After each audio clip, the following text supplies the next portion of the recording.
Hello दोस्तों, study with अनु में मैं अनु आपका स्वागत करती हूँ। कैसे हैं आप सब? आई होप आप सब स्वस्थ होंगे, मस्त होंगे और अपनी पढ़ाई लिखाई में व्यस्त होंगे। तो जैसे कि आपको पता है, ये आपकी हिस्ट्री की क्लास चल रही है जो हम TGT, PGT, LT grade, GIC, assistant professor, आपका यूजीसी नेट, आपका केवीएस, एनवीएस, डीएसएसबी की क्लासेस, डीएसएसबी आपने जो भी एग्ज़ाम देने की तैयारी कर रहे हैं उन सब के लिए आपकी ये क्लास यूज़फुल है। आप कोई भी टीचिंग एग्ज़ाम देने वाले हैं उनके लिए आपका ये यूज़फुल है क्लास। अगर आपका सब्जेक्ट हिस्ट्री है तो, नहीं है तो भी आप जीएस के लिए इस क्लास को देख सकते हो, क्योंकि इसमें क्वेश्चंस आपको हिस्ट्री के तो जीएस में आते ही आते हैं। और अगर आप किसी भी स्टेट से हैं, यूपी, उत्तराखंड, मध्य प्रदेश, झारखंड, छत्तीसगढ़, है ना, उत्तर प्रदेश, आप राजस्थान से हैं, हिमाचल प्रदेश से हैं, तो आपके लिए ये यूज़फुल क्लास है। तो यहाँ पे आपके अलग अलग स्टेट से जो भी हिस्ट्री के क्वेश्चंस जहाँ जहाँ भी पूछे गए हैं वो सारे क्वेश्चन का इसमें अच्छे से आपको मिल जाएंगे। तो अगर आपने इससे पहले की क्लासेस नहीं देखी तो आप देख सकते हो। और मैं टॉपिक चला रही हूँ यहाँ पे राष्ट्रीय आंदोलन, क्योंकि सबसे ज़्यादा इसी टॉपिक से क्वेश्चंस पूछे जाते हैं और ये 500 प्लस प्रश्नों की श्रृंखला है। इसमें सबसे ज़्यादा इम्पॉर्टेंट टॉपिक रहा है आपका ये। इसमें 500 प्लस क्वेश्चन है, तो हम हर क्लास में 100 क्वेश्चन कर रहे हैं और आज हम 401 क्वेश्चन से स्टार्ट कर रहे हैं, क्योंकि हम 400 क्वेश्चन कंप्लीट कर चुके हैं। तो आज 500 क्वेश्चन कंप्लीट हो जाएंगे और कल जो हमारे 500 प्लस जो थोड़े से क्वेश्चन और बचे हैं वो कल की क्लास में हम कंप्लीट कर लेंगे। तो चलिए स्टार्ट करते हैं आज की अपनी क्लास। स्टार्ट करने से पहले अगर आप मेरे चैनल यानी स्टडी विद अनु में नए हैं तो स्टडी विद अनु को सब्सक्राइब कर लीजिए और बेल आइकन को कर लीजिए प्रेस, ताकि मेरे द्वारा जितना भी कंटेंट प्रोवाइड कराया जाता है वो सारा का सारा आपको ईजिली मिल सके। ठीक है, चलिए शुरू करते हैं।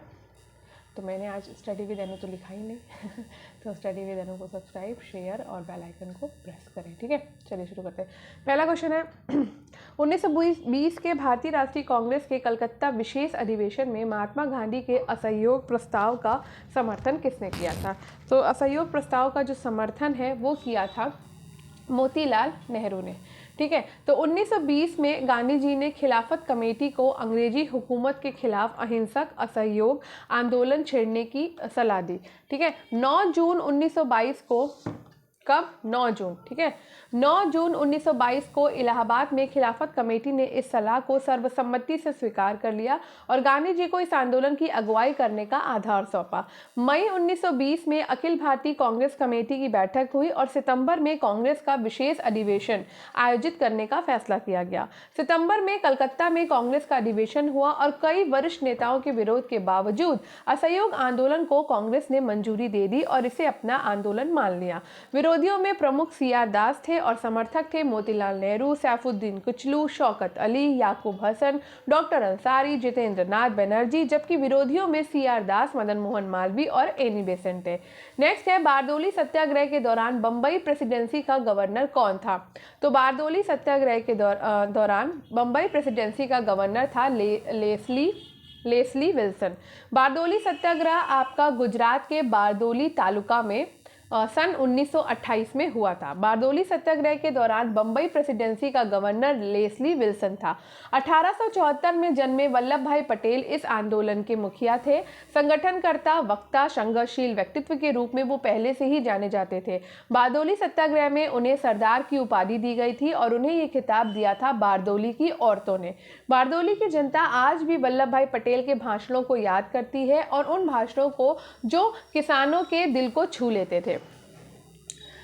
बारदोली के किसान आज भी कहते हैं कि वल्लभ भाई पटेल के भाषण तो मुर्दों को भी जिंदा करने वाले थे। सरदार पटेल महात्मा गांधी के बाद दूसरे नंबर के नेता थे।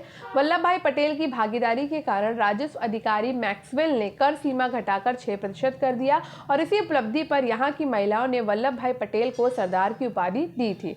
नेक्स्ट है, किस अधिवेशन में मुस्लिम लीग ने बांटो और छोड़ो का नारा दिया था? तो बांटो और छोड़ो का नारा मुस्लिम लीग ने दिया था कराची अधिवेशन 1943 में।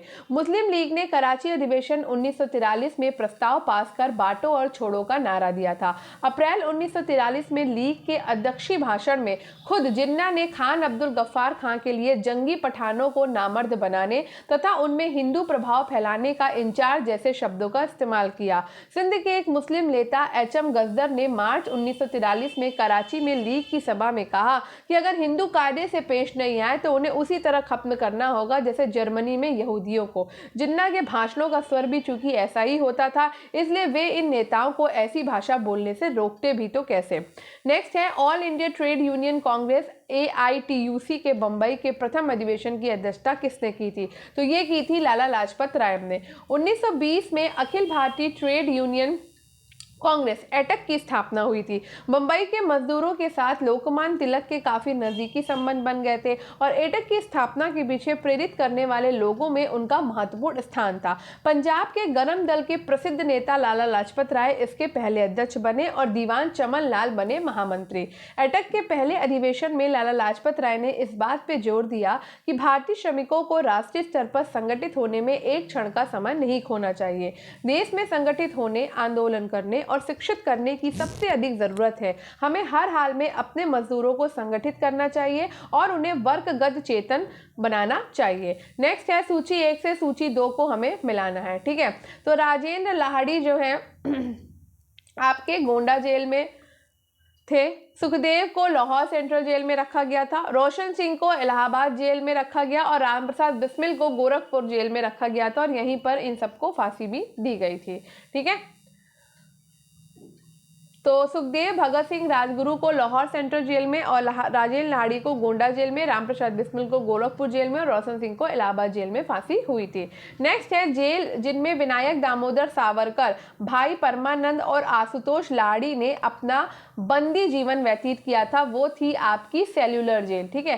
सावरकर महाराष्ट्र के एक प्रमुख क्रांतिकारी और भारत माता के सच्चे सपूत थे। 1904 में उन्होंने अभिनव भारत नामक एक क्रांतिकारी संस्था की स्थापना करी थी।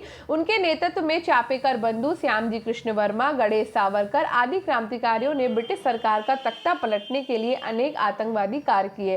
सावरकर ने कुछ दिनों तक इंग्लैंड में रहकर क्रांतिकारी गतिविधियों का संचालन किया। अंततः अंग्रेज सरकार ने उन्हें बंदी बनाकर अंडमान द्वीप भेज दिया था। विनायक दामोदर सावरकर के साथ साथ भाई परमानंद और आशुतोष लाहिड़ी ने भी सेल्यूलर जेल में ही बंदी जीवन बिताया था।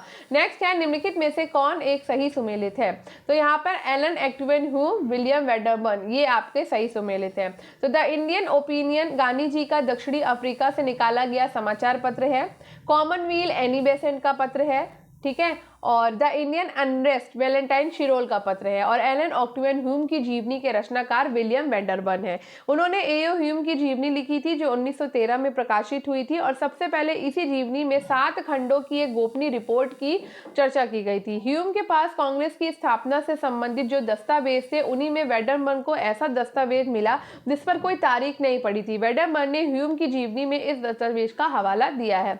नेक्स्ट है 1929 में all India trade union Congress में क्या विभाजन हुआ जिसमें एनएम जोशी को भारतीय ट्रेड यूनियन फेडरेशन की आवश्यकता पड़ी? तो ये हुआ था संगठन को अंतर्राष्ट्रीय साम्यवादी आंदोलन से संयुक्त करने पर मतभेद।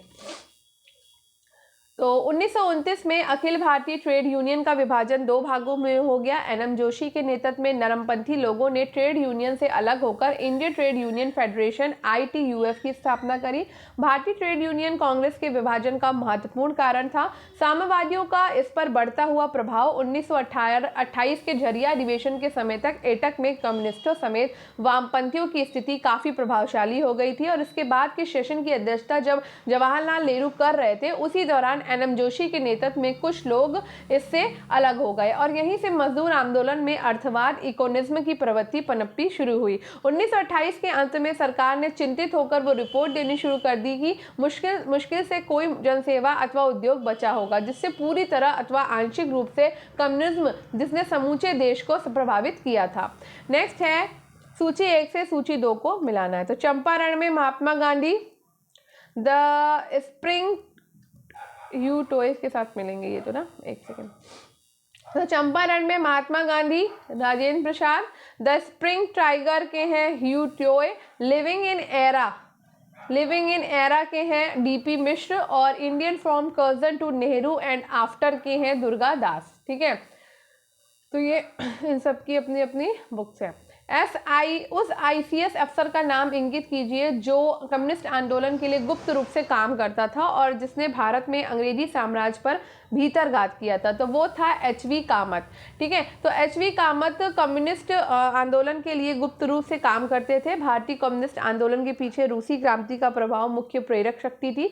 समाजवादी सिद्धांतों की तरफ, विशेष रूप से मार्क्सवादी की ओर, जो बोल्शेविक पार्टी कम्युनिस्ट पार्टी का महत्वपूर्ण सिद्धांत था, लोग अचानक आकर्षित हुए। एशिया के लोग इधर खासतौर से आकृष्ट हुए और MN रॉय के साथ मिलकर भारतीयों ने अक्टूबर 1920 में ताशकंद में भारतीय कम्युनिस्ट पार्टी की स्थापना करी। शुरुआती दौर के कम्युनिस्टों के राजनीतिक कार्य का मुख्य रूप मजदूरों और किसानों के दलों को संगठित करके उनके माध्यम से काम करना होता था। 1924 में कानपुर में श्रीपाद, अमृत डांगे, मुजफ्फरपुर अहमद, मालिनी गुप्ता और शौकत उस्मानी को षड्यंत्र के मुकदमे में फंसाकर सरकार ने कम्युनिस्टों को कुचलने की कोशिश करी और इन चारों को 4-4 साल की कैद की सजा सुनाई गई थी। ठीक है, नेक्स्ट है, निम्नलिखित में से किसने अलीपुर षड्यंत्र कांड में फंसे अरविंद घोष का बड़ी कुशलता से बचाव किया? तो ये किया था चित्तरंजन दास ने। अलीपुर षड्यंत्र कांड 1908 में फंसे अरविंद घोष का चित्तरंजन दास ने बड़ी कुशलता से बचाव किया। अलीपुर षड्यंत्र कांड में अरविंद घोष और उनके भाई बारिंद्र घोष सहित 34 लोग कैद कर लिए गए थे और जिसमें 15 लोगों को सजा हुई और उनमें से कुछ, जिनमें बारिंद्र घोष भी शामिल थे, को आजीवन कारावास देकर काला पानी भेज दिया गया था। अरविंद घोष को रिहा कर दिया गया। नेक्स्ट है, किसने हाथ से बुने हुए खादी के वस्त्र पहनकर शाही दरबार 1877 में भाग लिया था? तो ये थे गणेश वासुदेव जोशी। गणेश वासुदेव जोशी ने हाथ से बने खादी के वस्त्र पहनकर शाही दरबार 1877 में भाग लिया। 12 जनवरी 1872 को उन्होंने खादी उपयोग में लाने की शपथ ली थी और उसे आजीवन निभाया। खादी का उपयोग कर उसका प्रचार प्रसार करने वाले GV जोशी पहले देशभक्त थे और भारत में स्वदेशी का विचार सबसे पहले उन्होंने ही दिया था। उनके द्वारा किए गए सार्वजनिक कार्यों के कारण उन्हें सार्वजनिक काका भी कहा जाने लगा था। नेक्स्ट है, भारत की राजधानी पुरानी दिल्ली से नई दिल्ली कब स्थानांतरित की गई? तो ये की गई है 6 फरवरी 1931 को। 12 दिसंबर 1911 को दिल्ली में एक भव्य दरबार का आयोजन हुआ। यहाँ पर बंगाल का विभाजन रद्द करने की घोषणा की गई और भारत की राजधानी कोलकाता से दिल्ली स्थानांतरित करने की घोषणा की गई। 1912 में दिल्ली भारत की राजधानी बनी और पुनः 6 फरवरी 1931 को भारत की राजधानी पुरानी दिल्ली से स्थानांतरित करके नई दिल्ली किया गया था। नेक्स्ट है, इंडिया लीग और इंडियन नेशनल कॉन्फ्रेंस नामक राजनीतिक संगठनों का संस्थापक कौन था? तो ये थे सुरेंद्र नाथ बैनर्जी। सुरेंद्र नाथ बैनर्जी ने इंडिया लीग और इंडियन नेशनल कॉन्फ्रेंस नामक राजनीतिक संगठन की स्थापना की थी। ठीक है, सुरेंद्र नाथ बैनर्जी 1885 और 1902 में राष्ट्रीय कांग्रेस के अध्यक्ष बने और 1912 से 23 तक बंगाल सरकार के मंत्री रहे। यह ए नेशन द मेकिंग के लेखक हैं। ठीक है, नेक्स्ट है, गदर पार्टी के संस्थापक कौन है? तो गदर पार्टी के संस्थापक हैं लाला हरदयाल। क्रांतिकारी आतंकवादी आंदोलन के प्रथम चरण में अनेक भारतीय संयुक्त राज्य अमेरिका और कनाडा में बस गए थे। इन्हीं प्रवासियों में पंजाब के क्रांतिकारी लाला हरदयाल भी थे और उनके प्रयास से 1 नवंबर 1913 को संयुक्त राज्य अमेरिका के सैन फ्रांसिस्को नगर में गदर पार्टी की स्थापना हुई। इनके प्रमुख नेताओं में भाई परमानंद, रामचंद्र और बरकतुल्ला आदि थे। सोहन सिंह भाकना इसके प्रथम अध्यक्ष और लाला हरदयाल मंत्री भी थे। नेक्स्ट है, निम्नांकित को उनकी स्थापना के कालानुक्रम में रखिए। तो यहाँ पर रखेंगे हम सबसे पहले गदर पार्टी को, फिर कम्युनिस्ट पार्टी ऑफ इंडिया, उसके बाद हिंदुस्तान सोशलिस्ट रिपब्लिक एसोसिएशन और उसके बाद कांग्रेस सोशलिस्ट पार्टी। तो भाई गदर पार्टी की स्थापना जो होती है वो 1913 में की गई थी। ठीक है, फिर कम्युनिस्ट पार्टी ऑफ इंडिया की स्थापना 17 अक्टूबर 1925 को की गई। फिर कांग्रेस सोशलिस्ट पार्टी की स्थापना की गई थी 1934 में। तो और उससे पहले हिंदुस्तान सोशलिस्ट रिपब्लिक एसोसिएशन की स्थापना 10 अक्टूबर 1928 को की गई थी। नेक्स्ट है, बंगाल का विभाजन हुआ। तो बंगाल का विभाजन 1905 में हुआ था। 19वीं सदी जो जो ढलती जा रही थी, भारत में राष्ट्रीय चेतना विकसित होती जा रही थी। केंद्र था बंगाल। अंग्रेजों ने इसी जुझारू चेतना पर आघात करने के उद्देश्य से ही बंगाल के बंटवारे का निर्णय किया।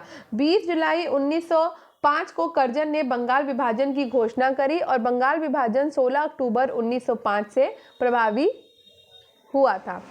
नेक्स्ट है, सूची 1 से सूची 2 को मिलाना है।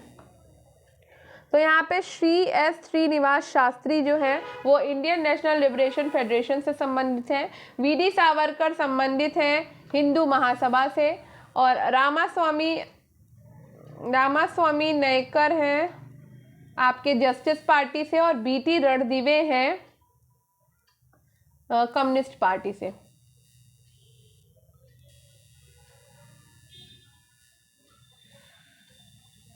ठीक है। भारत छोड़ो प्रस्ताव का लेखक कौन था? तो भारत छोड़ो प्रस्ताव के लेखक थे जवाहरलाल नेहरू। भारत छोड़ो प्रस्ताव के लेखक महात्मा गांधी थे, और बाद में अस्वस्थ होने के कारण ये कार्यभार पंडित जवाहरलाल नेहरू को सौंपा गया था। निम्नलिखित पर विचार कीजिए। राजगोपालाचारी फॉर्मूला, वेबल योजना, कैबिनेट मिशन और माउंटबेटन योजना। ठीक है, तो यहाँ पर सही कालानुक्रम बताना है। तो यहाँ पर जो आपका कैबिनेट मिशन है 1942 में आया था ना, और माउंटबेटन 1946 में। एक सेकंड नीचे हम पूरा, एक सेकंड, हाँ, राजगोपालाचारी फॉर्मूला आएगा, फिर उसके बाद वेबल योजना, फिर कैबिनेट मिशन। हाँ, सही है एकदम। 6 मई 1944, अच्छा ये क्या है? राजा जी फॉर्मूला। तो 6 मई 1944 को सरकार ने महात्मा गांधी को जेल से रिहा कर दिया, और उस समय कांग्रेस के राष्ट्रीय आंदोलन की भावी रणनीति असमंजस में पड़ गई थी, असमंजस में, क्योंकि भारतीय नेताओं और जनता को सरकार के अगले कदम के बारे में जानकारी नहीं थी। और इन्हीं परिस्थितियों का लाभ उठाकर सरकार ने कांग्रेस विरोधी दलों, मुख्यतः मुस्लिम लीग को प्रोत्साहन देना शुरू किया, जिसका लाभ उठाकर मुस्लिम लीग ने कांग्रेस के क्विट इंडिया के जवाब में एक नया नारा डिवाइड एंड क्विट दिया, जिसमें जिन्ना के पाकिस्तान की मांग और सशक्त हो गई। महात्मा गांधी ने इन राजनीतिक गतिरोधों को दूर करने के लिए मोहम्मद अली जिन्ना को एक पत्र लिखा, जिसके माध्यम से एक बार वे पुनः सांप्रदायिक एकता स्थापित करने पर जोर दिया। गांधी के विचारों से जिन्ना सहमत नहीं हुए, और इस पर चक्रवर्ती राजगोपालाचारी, जिन्होंने 1942 में पाकिस्तान के प्रश्न पर कांग्रेस से नीति भेद संबंधी प्रश्न पर त्यागपत्र दे दिया था। श्री राजगोपालाचारी ने पाकिस्तान संबंधी एक सूत्र तैयार किया, जो भारतीय इतिहास में राजाजी फॉर्मूला के नाम से प्रसिद्ध हुआ। जिन्ना ने इस फॉर्मूले को भी अस्वीकार कर दिया। सितंबर 1944 में महात्मा गांधी मोहम्मद अली जिन्ना से कई बार इस फॉर्मूले को मनवाने की पेशकश की, किंतु जिन्ना ने कहा कि इस फॉर्मूले में उन्हें केवल एक रोटी का टुकड़ा मात्र दिया जा रहा है, जबकि वे पूरी एक रोटी चाहते हैं। उन्होंने अपनी मांगों को प्रस्तुत किया था वेबल योजना। अब वेबल योजना क्या है? तो लॉर्ड निलिद्गो के समय पर विंस काउंट वेबल अक्टूबर 1943 में भारत के वायसराय बने। गांधी जिन्ना से वार्ता विफल होने पर वेबल मार्च 1945 में भारतीय संवैधानिक गतिरोधों को दूर करने के लिए इंग्लैंड गए, और वहां ब्रिटिश सरकार से भारतीय मसलों पर चर्चा करी। वेबल और भारत सचिव एम्बरी राजनीतिक गतिरोधों को दूर करने और भारत को पूर्ण स्वशासन के लक्ष्य के निकट ले जाने तथा संवैधानिक समझौते कराने के मामले में एकमत थे। उन्होंने निम्नलिखित योजना प्रस्तुत की, कि जो 14 जून 1945 को लंदन और फिर नई दिल्ली में प्रस्तुत की गई। ब्रिटिश सरकार राजनीतिक गतिरोधों को समाप्त करके भारत को सुशासन के लक्ष्य की ओर अग्रसरित करना चाहते हैं। वायसराय की कई कार्यकारिणी में वायसराय तथा प्रधान सेनापति को छोड़ सभी सदस्य भारतीय हों, और विदेशी विभाग भारतीय सदस्य के साथ में हो। परिषद में स्वर्ण हिंदुओं और मुसलमानों की संख्या बराबर हो।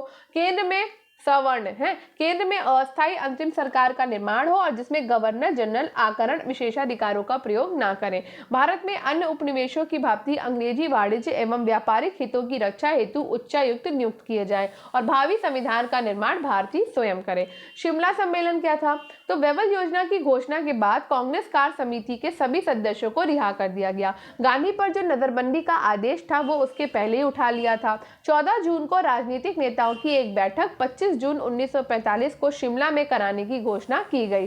कैबिनेट मिशन 18 फरवरी 1946 को शाही नौसेना की हड़ताल शुरू हुई, और 19 फरवरी 1946 को ब्रिटिश प्रधानमंत्री एटली ने भारतीय समस्याओं के निदान हेतु भारत में कैबिनेट मिशन भेजे जाने की घोषणा करी, जिसके सदस्य 3 कैबिनेट मंत्री थे। पैंथिक लॉरेंस भारतीय मामलों के मंत्री थे, Stafford Cripps board of trade के अध्यक्ष थे, और एवी अलेक्जेंडर नौ परिवहन मंत्री थे। माउंटबेटन योजना। अब माउंटबेटन को 24 मार्च 1947 को वायसराय पद की शपथ दिलाई गई। माउंटबेटन भारत आते ही कांग्रेस, लीग और अकाली नेताओं से वार्ता शुरू करी। माउंटबेटन योजना के उद्देश्य को दृष्टि में रखते हुए इनके परामर्शदाता संवाददाता इस निर्णय पर पहुंचे कि शक्ति का हस्तांतरण जून 1948 तक नहीं रोका जा सकता, क्योंकि सांप्रदायिक दंगे दिन प्रतिदिन बढ़ते ही जा रहे थे। अतः 18 मई को वे लंदन जाकर ब्रिटिश सरकार को अपने विचारों से अवगत कराया और ब्रिटिश सरकार से विचार विमर्श करके 3 जून 1947 को एक योजना प्रस्तुत की, जो भारतीय इतिहास में माउंटबेटन योजना के नाम से जानी जाती है,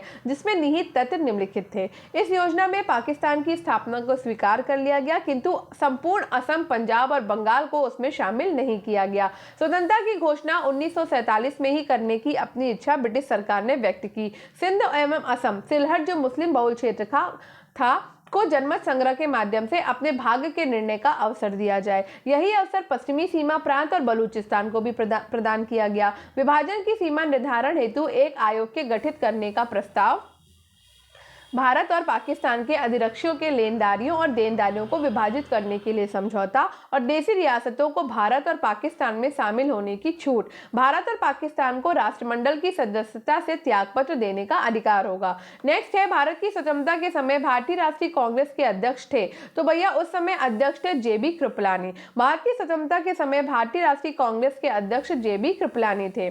नीचे दिए गए कूट की सहायता से निम्न घटनाओं का सही क्रम दीजिए। तो हंटर रिपोर्ट आपकी कब आई? होम रूल आंदोलन, तो होम रूल आंदोलन आपका चले थे 1916 में, ठीक है।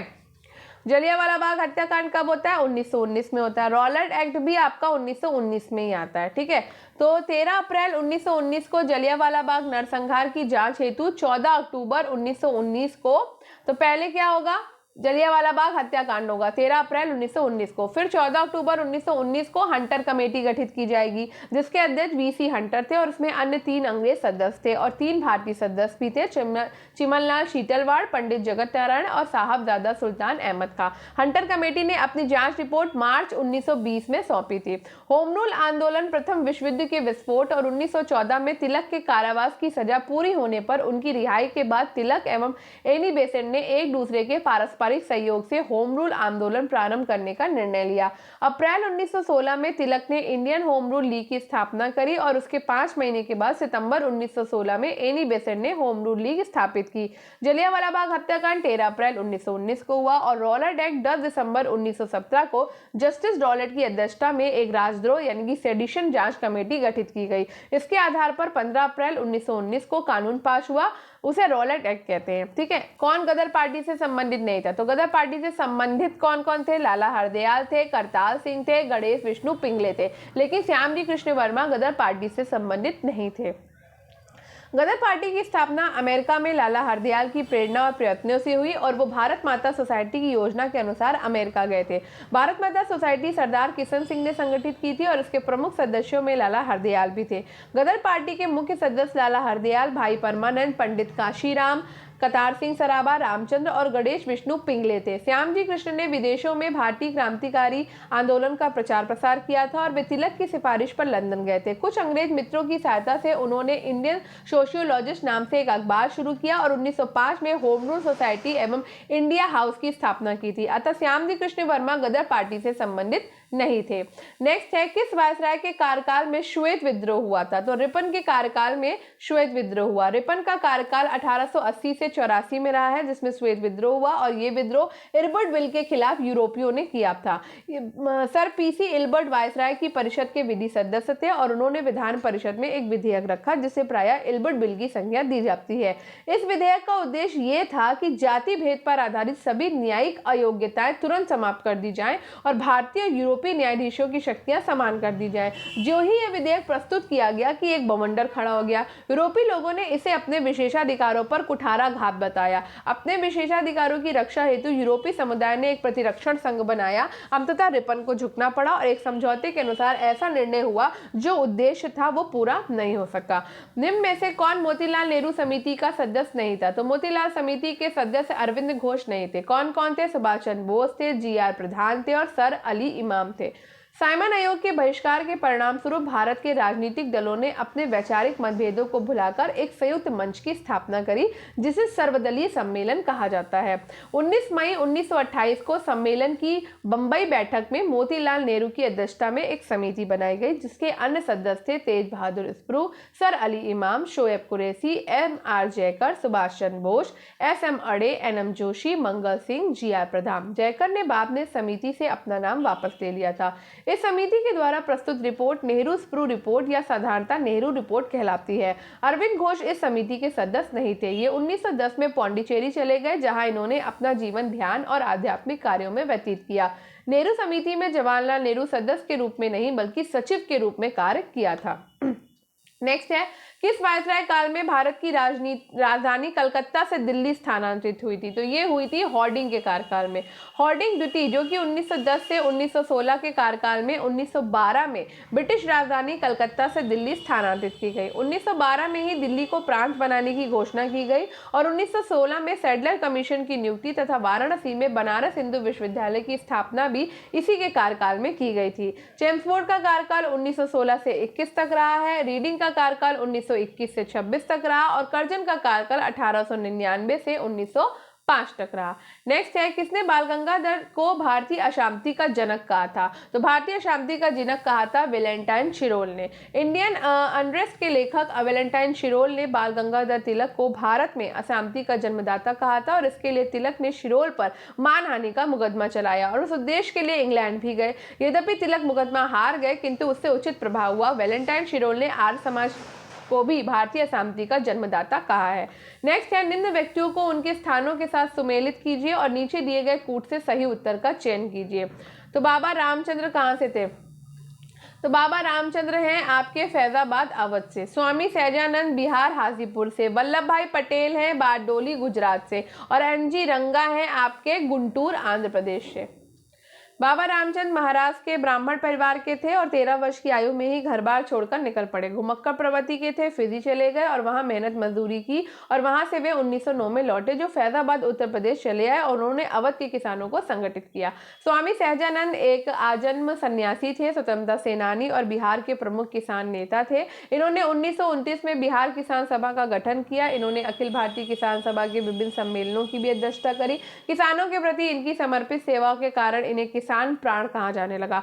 वल्लभ भाई पटेल, इन्होंने 1918 में खेड़ा सत्याग्रह में भाग लेकर राजनीति में प्रवेश किया। 1922 में इन्होंने गुजरात के बारडोली तालुका में एक अन्य कृषक आंदोलन को संचालित किया, जो सामान्यतः बारडोली सत्याग्रह के नाम से प्रसिद्ध हुआ और इसी सत्याग्रह में उन्हें बारडोली की महिलाओं ने सरदार की उपाधि दी थी और NG रंगा गुंटूर आंध्र प्रदेश से संबंधित है।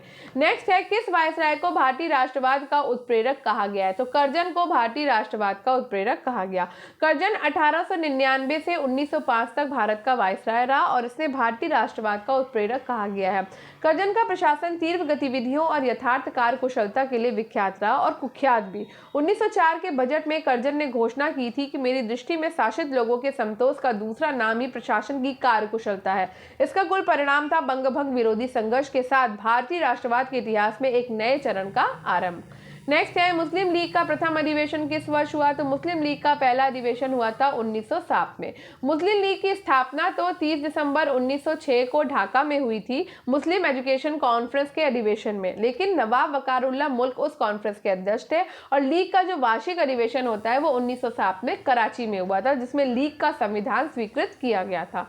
नेक्स्ट है, स्टुटगार्ट में हुए अंतर्राष्ट्रीय समाजवादी सम्मेलन में किसने भारत के राष्ट्रीय ध्वज को फहराया था? तो ये फहराया था मैडम भीखाजी कामा ने। मैडम भीखाजी कामा भारत की प्रथम सुविख्यात महिला क्रांतिकारी थी और 1909 से पेरिस इनका मुख्यालय हो गया और लाला हरदयाल और शकला बाला जैसे युवा क्रांतिकारियों का मिलन स्थल हो गया। वो यूरोप में रहने वाले भारतीयों की अभिनव और भारत समिति की प्रेरक शक्ति भी थी और 1907 में उन्होंने स्टुटगार्ट में संपन्न हुई अंतर्राष्ट्रीय समाजवादी कांग्रेस में भाग लिया था, जहां उन्होंने प्रथम भारतीय राष्ट्रीय ध्वज को फहराया, जिसकी डिजाइन इन्होंने स्वयं ही तैयार की थी। यही वस्तुतः स्वतंत्र भारत के झंडे का मूल रूप था, केवल रंग में अंतर था। इसमें केसरिया के स्थान पर लाल रंग था और इसी सम्मेलन में इन्होंने अपनी पूरी शक्ति के साथ स्वतंत्रता के लिए संघर्ष करने के अपने संकल्प की उद्घोषणा की थी। नेक्स्ट है, किसने राष्ट्र को चतुर्मुखी कार्यक्रम बहिष्कार, स्वदेशी, स्वराज और राष्ट्रीय शिक्षा दिया? तो ये दिया था बाल गंगाधर तिलक ने। बाल गंगाधर तिलक ने सर्वप्रथम विदेशी सामानों का बहिष्कार, स्वदेशी वस्तुओं के प्रति अनुराग, राष्ट्रीय ढंग की शिक्षा आदि उपायों के प्रयोग का परामर्श दिया। तिलक प्रथम भारतीय थे जिन्होंने स्वराज मेरा जन्मसिद्ध अधिकार है और मैं इसे लेकर रहूंगा का नारा दिया। उनका दृढ़ विश्वास था कि विदेशी शासन कितना ही अच्छा क्यों ना हो, स्वशासन से कभी अच्छा नहीं हो सकता, और वे स्वदेशी वस्तुओं के प्रयोग को एक धार्मिक कर्तव्य समझते थे। डॉक्टर शीरे ने दी लिगेसी ऑफ लोकमान नामक पुस्तक में लिखा कि तिलक ने ही सर्वप्रथम आंदोलन के तरीकों, बहिष्कार, स्वदेशी वस्तुओं के प्रति अनुराग, राष्ट्रीय ढंग की शिक्षा, जनप्रिय संयुक्त राजनीतिक मोर्चे आदि की खोज की, जिनके द्वारा स्वराज के लक्ष्य को प्राप्त करने में महत्वपूर्ण सहायता मिलेगी। निम्न में से कौन हिंदुस्तान सोशलिस्ट रिपब्लिक एसोसिएशन का सदस्य नहीं था? तो ये राम प्रसाद बिस्मिल नहीं थे, चंद्रशेखर आजाद थे, भगत सिंह थे और शिव वर्मा थे। ठीक है, तो अक्टूबर 1924 में क्रांतिकारी युवकों का कानपुर में एक सम्मेलन हुआ और हिंदुस्तान रिपब्लिक एसोसिएशन या आर्मी एचआरए का गठन किया गया। एचआरए ने पैसा एकत्र करने के लिए पहली बड़ी कार्रवाई काकोरी में की। 9 अगस्त 1925 को 10 व्यक्तियों ने लखनऊ के पास एक गांव काकोरी में 8 डाउन ट्रेन को रोककर रेल विभाग का खजाना लूट लिया, जिसमें भारी संख्या में युवकों को गिरफ्तार किया गया और अशफाक उल्ला खां, रामप्रसाद बिस्मिल, रोशन सिंह, राजेंद्र लाड़ी को फांसी दे दी गई। बाद में उत्तर प्रदेश में विजय कुमार सिन्हा, शिव वर्मा और जयदेव कपूर तथा पंजाब में भगत सिंह, भगवती चरण वोहरा और सुखदेव ने चंद्रशेखर आजाद के नेतृत्व में एचआरए को फिर संगठित करने का प्रयास शुरू किया। 9 और 10 सितंबर 1928 को फिरोजशाह कोटला मैदान दिल्ली में उत्तर भारत के युवा क्रांतिकारियों की बैठक में संगठन का नाम बदलकर Hindustan socialist republic association HSRA रखा गया। नेक्स्ट है, 1925 से 1930 के मध्य भारतीय विधानसभा का अध्यक्ष कौन था? तो ये थे VB पटेल। 1925 से 1930 के मध्य भारतीय विधानसभा के अध्यक्ष के रूप में VB पटेल ने काम किया है। स्वराजवादियों ने मार्च 1925 में एक प्रमुख राष्ट्रवादी नेता विट्ठल भाई पटेल को केंद्रीय विधानसभा का अध्यक्ष चुनवाया। ध्यात है कि विट्ठल भाई पटेल 1917 में बंबई विधानसभा के लिए चुने गए थे और इन्होंने भारत सरकार अधिनियम के संबंध में लंदन सम्मेलन 1919 में भारतीय राष्ट्रीय कांग्रेस का प्रतिनिधित्व किया। ये कई बार जेल गए थे और 1933 में स्विट्जरलैंड प्रवास के दौरान इनकी मृत्यु हो गई थी। लेखकों को उनकी रचना के साथ सुमेलित कीजिए और नीचे दिए गए कूट से सही उत्तर को पहचानिए। तो भैया दादा भाई नेरोजी की है poverty un British rule in India, बाल गंगाधर तिलक की है गीता रहस्य, बंकिम चंद्र की है आनंद मठ और एस एन बनर्जी की है अ नेशन इन मेकिंग। ठीक है, चलो आगे बढ़ते हैं। कौन भारतीय संविधान की संविदा समिति का सदस्य नहीं था? तो संविदा समिति के सदस्य SN मुखर्जी नहीं थे। तो प्रारूप समिति का गठन जो है वो 29 अगस्त 1947 को किया गया और डॉक्टर अंबेडकर इसके सभापति चुने गए थे। इसके अन्य सदस्य थे N गोपाल स्वामी अयंगर, अल्लादी कृष्णा स्वामी अय्यर, मोहम्मद शादुल्ला, KM मुंशी, BL मित्र, DP खेतान। थोड़े समय के बाद BL मित्र का स्थान N माधव राव के द्वारा लिया गया और 1948 में DP खेतान की मृत्यु पर उनका स्थान TT कृष्णामाचारी के द्वारा लिया गया और SN मुखर्जी इसके सदस्य नहीं थे। नेक्स्ट है, भारत की प्रथम राष्ट्रीय समाचार एजेंसी कौन सी थी? तो भारत की प्रथम राष्ट्रीय समाचार एजेंसी थी फ्री प्रेस ऑफ इंडिया। ठीक है, तो 1935 में एक कुल 4 समाचार एजेंसियों की स्थापना की गई थी। इसमें सबसे पहली समाचार एजेंसी राइटर थी जिसकी स्थापना 1860 में की गई और उसके बाद एसोसिएट प्रेस ऑफ इंडिया की स्थापना 1905 में की गई। तीसरी समाचार एजेंसी थी फ्री प्रेस ऑफ इंडिया और इसकी स्थापना 1927 में की गई। ये भारत की प्रथम राष्ट्रीय समाचार एजेंसी थी और 1934 में यूनाइटेड प्रेस ऑफ इंडिया की स्थापना की गई थी। ठीक है, नेक्स्ट है, किसने असहयोग आंदोलन के प्रस्ताव को लिखा था? तो असहयोग आंदोलन के प्रस्ताव को लिखा था महात्मा गांधी ने। ब्रिटिश नीतियों के विरुद्ध पहला व्यापक जन आंदोलन असहयोग आंदोलन था और इसके प्रणेता थे महात्मा गांधी। इस विद्रोह से संबंधित पहला प्रस्ताव कलकत्ता के विशेष अधिवेशन 1920 में पारित किया गया। प्रस्ताव में 4 चरणों वाला एक कार्यक्रम प्रस्तुत किया गया था जिसमें उपाधियों, अदालतों, शिक्षण संस्थाओं आदि का बहिष्कार, राष्ट्रीय शिक्षण संस्थाओं की स्थापना, करों की अदायगी और प्रिंस ऑफ वेल्स की भारत यात्रा का बहिष्कार किया गया।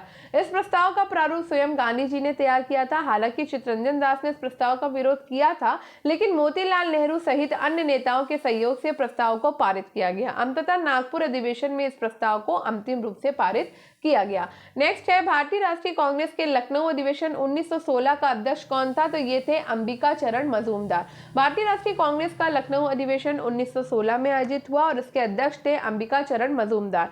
भारतीय राष्ट्रीय कांग्रेस के इतिहास में इस लखनऊ अधिवेशन का महत्वपूर्ण स्थान है, क्योंकि इसी अधिवेशन में 1907 में सूरत अधिवेशन में कांग्रेस का जो विभाजन हुआ था उसकी समाप्ति हुई और पुनः कांग्रेस का एकीकरण हो गया। साथ ही इस अधिवेशन में ब्रिटिश सरकार के द्वारा मुसलमानों को सांप्रदायिक आधार पर दिए गए पृथक निर्वाचन के प्रावधान को कांग्रेस के द्वारा स्वीकृति प्रदान करना एक बहुत बड़ी भूल थी, क्योंकि कांग्रेस की इस भूल ने सांप्रदायिकता के आधार को और अधिक मजबूत कर दिया और इसका परिणाम था द्विराज सिद्धांत के रूप में सामने आया। निम्नलिखित घटनाओं को कालक्रम की दृष्टि से सजाइए और नीचे दिए गए कूट के आधार पर उपयुक्त उत्तर को चुनिए। तो भारतीय राष्ट्रीय कांग्रेस का गठन बंबई में हुआ है 1885 में, ठीक है। उसके बाद में जलियांवाला बाग हत्याकांड होता है 13 अप्रैल 1919 को। फिर उसके बाद 1920 में असहयोग आंदोलन होता है और फिर उसके बाद 1942 में भारत छोड़ो आंदोलन होता है, ठीक है। नेक्स्ट है कानपुर में 1925 में स्थापित कम्युनिस्ट पार्टी ऑफ इंडिया का अधिवेशन किसकी अध्यक्षता में संपन्न किया गया था? तो ये किया गया था श्रृंगारवेलु चेट्टियार के, ठीक है। तो भारत में वामपंथी आंदोलन का उदय, आधुनिक उद्योगों के विकास, दो विश्व युद्धों के मध्यकाल में भयंकर आर्थिक मंदी और रूस में बोल्शेविक क्रांति के परिणाम स्वरूप हुआ था। भारत के भीतर और बाहर कार्यरत कुछ भारतीय बुद्धिजीवियों ने भारतीय कम्युनिस्ट पार्टी की स्थापना का निर्णय लिया। मानवेंद्र नाथ राय ने रूस की यात्रा करी और रूसी साम्यवादी पार्टी से संपर्क स्थापित किया। उन्होंने जुलाई अगस्त 1920 में मॉस्को में आयोजित हुए द्वितीय कम्युनिस्ट इंटरनेशनल में भी भाग लिया और उसके शीघ्र बाद ही उन्होंने अक्टूबर 1920 में ताशकंद में भारतीय कम्युनिस्ट पार्टी की स्थापना करी। 1921 और 1925 के बीच देश के अनेक भागों में विभिन्न साम्यवादी गुटों की स्थापना हुई और अंततः दिसंबर 1925 में सत्यभक्त ने कानपुर में अखिल भारतीय साम्यवादी सम्मेलन का आयोजन किया, जिसके अध्यक्ष श्रृंगारवेलु चेट्टियार थे। नेक्स्ट है बारदोली तालुका में भू राजस्व के निर्धारण में वृद्धि, जो बारदोली सत्याग्रह का मुद्दा था, कितनी थी? 22% की वृद्धि थी, ठीक है। तो सूरत जिले के बारदोली तालुके में 1928 में लगान न देने का आंदोलन चलाया गया, जो कई दृष्टिकोणों से असहयोग आंदोलन की देन था। दरअसल इस कृषक आंदोलन का मुख्य कारण भू राजस्व में अप्रत्याशित वृद्धि थी। सरदार वल्लभ भाई पटेल के नेतृत्व में कांग्रेस ने इसमें हस्तक्षेप किया और गांधी जी को भी इनका प्रत्यक्ष समर्थन प्राप्त था। आंदोलन की उग्रता को देखते हुए अंततः सरकार के द्वारा एक समिति नियुक्त की गई। समिति ने पर्याप्त जांच के पश्चात 30% लगान वृद्धि को अनुचित माना और लगान वृद्धि को घटाकर 22% यानी कि 21.97% कर दिया। नेक्स्ट है 1937 के प्रांतीय चुनावों में कांग्रेस ने 11 में से 5 प्रांतों में बहुमत हासिल कर दिया और निम्नलिखित में से एक में उसका बहुमत कुछ मतों से ही कम रहा, तो ये था बंबई। तो 1935 के भारत शासन अधिनियम के आधार पर 1937 में प्रांतीय चुनाव हुए और उस चुनाव में कांग्रेस को बड़ी सफलता मिली। इसे 1585 असेंबली सीटों में से 711 सीटों पर विजय प्राप्त हुई। इन 11 प्रांतीय चुनावों में से 5 प्रांतों मद्रास, बिहार, उड़ीसा, मध्य प्रांत, संयुक्त प्रांत, आधुनिक उत्तर प्रदेश में कांग्रेस को पूर्ण बहुमत प्राप्त हुआ और यहां कांग्रेस ने अपनी दम पर सरकारें गठित की। बंबई में कुल 115 सीटों में से 86 सीटें प्राप्त हुई और यहां कांग्रेस को पूर्ण बहुमत नहीं प्राप्त हुआ, लेकिन इसके बावजूद कांग्रेस ने बंबई सहित 8 प्रांतों में अपनी सरकार बनाई। केवल बंगाल, पंजाब और सिंध में गैर कांग्रेसी सरकारें बनी थी।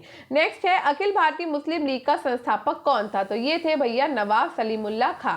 तो बंगाल विभाजन ने सांप्रदायिक फूट को जन्म दिया, अतः बंगाल विभाजन की घोषणा के तत्काल बाद 1 अक्टूबर 1906 को आंगा खां की तृतीय के नेतृत्व में मुसलमानों का एक शिष्टमंडल शिमला में मिंटो से मिला और इस शिष्टमंडल के द्वारा प्रस्तुत प्रतिवेदन में राजनीतिक महत्व, सैनिक सेवा और मुसलमानों के विगत राजनीतिक गौरव की ऐतिहासिक संस्कृतियों को ध्यान में रखते हुए मुसलमानों के लिए एक विशेष मांग की गई। मिंटो के द्वारा भी मुसलमानों के राजनीतिक अधिकारों एवं हितों की रक्षा का आश्वासन दिया गया और इसी पृष्ठभूमि में करजन की प्रेरणा से ढाका के नवाब सलीमुल्लाह खान ने 30 दिसंबर 1906 को ढाका में एक बैठक आयोजित की, जिसमें अखिल भारतीय मुस्लिम लीग की स्थापना का निर्णय लिया गया और आंगा खां को इसका पहला अवैतनिक अध्यक्ष बनाया गया था। नेक्स्ट है भारत और विश्व की समस्याओं के हल की एकमात्र कुंजी समाजवाद में निहित है। ये प्रसिद्ध उक्ति किसकी है? तो ये है जवाहरलाल नेहरू की। गांधी युग के महान नेता जवाहरलाल नेहरू का जन्म 14 नवंबर 1889 में मोतीलाल नेहरू के घर हुआ और 1912 के बांकीपुर में कांग्रेस के वार्षिक अधिवेशन में जवाहरलाल नेहरू एक सामान्य कार्यकर्ता की हैसियत से शामिल हुए। असहयोग आंदोलन के दौरान वे गांधी जी के निकट संपर्क में आए और सुभाष चंद्र बोस के साथ साथ जवाहरलाल नेहरू भी एक सच्चे समाजवादी थे और इनकी निष्ठा समाजवाद में थी। जेएल नेहरू ने सुभाष के साथ मिलकर 1928 की नेहरू रिपोर्ट का विरोध किया था, क्योंकि इनका उद्देश्य डोमिनियन स्टेट की जगह पूर्ण स्वराज की प्राप्ति था। 1929 में नेहरू ने कांग्रेस के लाहौर अधिवेशन की अध्यक्षता करी और रावी के तट पर पूर्ण स्वराज की घोषणा की। नेहरू को अंतर्राष्ट्रीय राष्ट्रीय राजनीति की गहरी समझ थी और अपनी यूरोप यात्रा के दौरान उन्होंने कई देशों की यात्रा करी और ब्रुसेल्स में आयोजित अंतर्राष्ट्रीय समाजवादी कांग्रेस में शिरकत की और उनका विश्वास था कि भारत और विश्व की समस्याओं के हल की एकमात्र कुंजी समाजवाद में निहित है। नेक्स्ट है, भारतीय राष्ट्रीय कांग्रेस के निम्नलिखित में से किस अधिवेशन में स्वदेशी के प्रस्ताव को अपनाया गया था? तो ये अपनाया गया था कलकत्ता अधिवेशन 1906। स्वदेशी शब्द के जनक दयानंद सरस्वती थे, जिन्होंने भारतीयों में स्वावलंबन और राष्ट्र प्रेम की भावना जगाने के लिए स्वदेशी जैसे शब्दों का प्रयोग किया, जिसके प्रसार में कर्जन की प्रतिगामी नीतियों का महत्वपूर्ण योगदान था। कर्जन ने राष्ट्रीय आंदोलन को कमजोर करने के लिए बंगाल विभाजन की नीति अपनाई और इसके फलस्वरूप बंगाल सहित देश के अन्य हिस्सों में भी व्यापक आंदोलन शुरू हो गया। इस आंदोलन में स्वदेशी और बहिष्कार की भावना को भी व्यापक समर्थन मिला। 1905 में बनारस में कांग्रेस का अधिवेशन हुआ और इसकी अध्यक्षता गोपाल कृष्ण गोखले ने की। 1906 में कलकत्ता अधिवेशन में नेहरूजी ने कांग्रेस के मंच से स्वराज की मांग की और इसी अधिवेशन में पहली बार स्वदेशी के प्रस्ताव को अपनाया गया। नेक्स्ट है, निम्नलिखित में से किसने गांधी इरविन समझौते का प्रारूप तैयार किया था? तो हर्बर्ट एमर्सन ने किया था। जिस समय भारत में सविनय अवज्ञा आंदोलन अपने चरमोत्कर्ष पर था, इंग्लैंड में गोलमेज सम्मेलन की तैयारी हो रही थी। इसी पृष्ठभूमि में 12 नवंबर 1930 को प्रथम गोलमेज सम्मेलन आयोजित हुआ। कांग्रेस इस सम्मेलन में शामिल नहीं हुई और कांग्रेस को आंदोलन में शामिल करने के उद्देश्य से कांग्रेस और ब्रिटिश सरकार के बीच समझौते के प्रयास आरंभ हुए। इसमें महत्वपूर्ण भूमिका डॉक्टर जयकर, तेज बहादुर स्प्रू, भोपाल के नवाब ने निभाई और 1931 में गांधी इरविन समझौता संपन्न हुआ। इस समझौते का प्रारूप हर्बर्ट एमर्सन ने तैयार किया था। समझौते के अनुसार हिंसात्मक अपराधियों के अतिरिक्त सभी राजनीतिक कैदियों को रिहा किया जाएगा और अपहरण की हुई संपत्ति वापस कर दी जाएगी। तटीय क्षेत्रों में रहने वाले लोगों को नमक बनाने का अधिकार होगा और विदेशी वस्तुओं के विरुद्ध शांतिपूर्ण धरना प्रदर्शन का अधिकार होगा आदि। नेक्स्ट है, क्योंकि 1932 में सामुदायिक अधिनिर्णय ने स्पष्टता भारत का वर्गीकरण राजनीतिक समुदायों में किया था, उस समुदाय का नाम बताइए जिसे इस अस्वीकार वर्गीकरण से हटाने हेतु महात्मा गांधी ने आमरण अनशन किया था। तो ये है आपका परिगणित जातियां। 16 अगस्त 1932 को ब्रिटिश प्रधानमंत्री रैमजे मैकडोनाल्ड ने अपने सांप्रदायिक निर्णय की घोषणा करी, जिसके अनुसार मुसलमान, यूरोपीय और सिख मतदाता पृथक पृथक सांप्रदायिक निर्वाचन मंडलों में मतदान कर अपने उम्मीदवारों का चुनाव करेंगे। दलित वर्गों के लिए भी पृथक निर्वाचन मंडल का प्रावधान था और दलित वर्गों के लिए भी पृथक निर्वाचन मंडल का विरोध करते हुए गांधी जी ने यरवदा जेल में आमरण अनशन किया था। नेक्स्ट है, निम्नलिखित में से भारतीय सरकार के किस एक्ट में मुसलमानों के लिए पृथक मतदान व्यवस्था को स्वीकृति दी गई? तो ये दी गई थी 1909 में।